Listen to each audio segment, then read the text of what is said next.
So I was just in church at Avestas for a service, and Sharon Oja was in church. At the end of the service, she comes to me and says, Vicky, actually, she's been texting me on Instagram.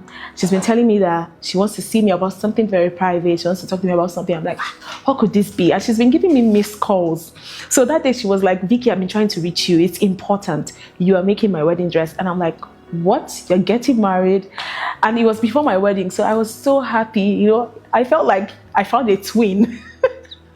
I'm like, you're getting married? And she says, yes. And she says, I know that you're making my wedding dress. She says to me, I've spoken with my family and friends and everyone chose you.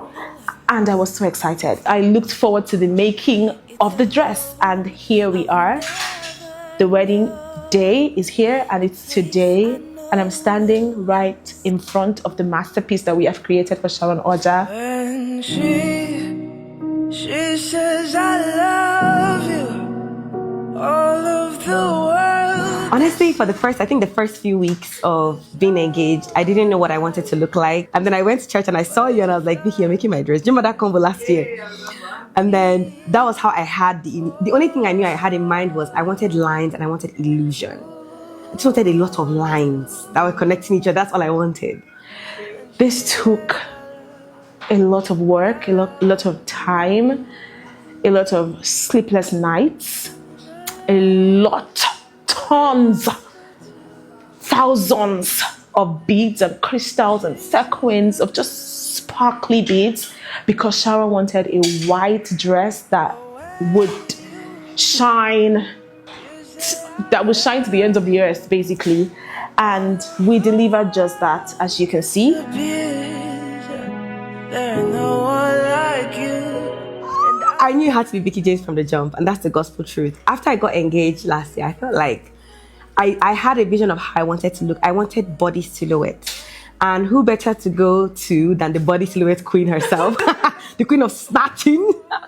I just knew that I wanted to look clean and elegant. And I knew it was you. And after that, you remember we had like a praise session in church, and then I saw you, and then I told you, this was last year. I think had you announced your marriage? I don't know if you had announced, but yeah. And I said to you that I wanted you to make my dress. I already knew from last year that it was going to be you. The dress is really sparkly. That's my girl, that's my maiden. She created this masterpiece. The finest wedding gown in the history of wedding gowns. I think I've dreamed of this day my entire life. Honestly, I'm a girly girl. And every girly girl, right from when you're small, you've already watched cartoons, movies that have made you dream of being a princess, getting married to a prince. Yeah. And no matter how much you dream of it, you don't know how to envision it more than the day itself.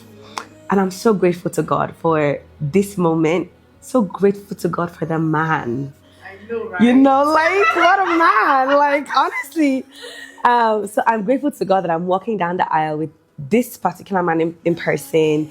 Like, I already know what my life as a wife is already, because I've been married for a few months, but I can already imagine what my life would be as a mother, because he's, yes, like, I know you can relate, right? So yeah, like, today is just special, and I just really want to thank God. Yes. Your dress is like behind you. Exquisite, elegant, extremely tasteful. For